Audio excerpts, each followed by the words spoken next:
Mummy भूक लागली, आज काय स्पेशल करते का? पापडी चाट. चालेल. चला मी दाखवते कसं बनवायचं आपण पापडी चाट. मैदा घेतलेला आहे, त्याची आपण पहिलं पापडी बनवून घ्यायची. आणि दही आहे, गोड चटणी बनवली मी घरी, 4 बटाटे मी बॉईल करून घेतले. आणि आता आपण पापडीचं पीठ मळायला घेऊयात. मी तुम्हाला दाखवते ह्याच्यात काय टाकायचं.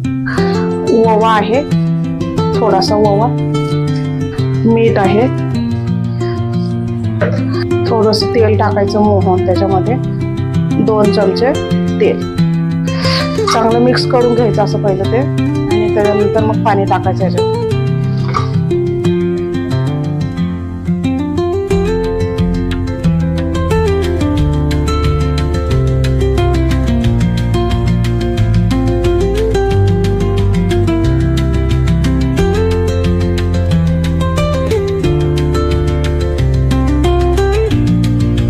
असं घट्ट मळून अर्धा तास आपण झाकून ठेवू.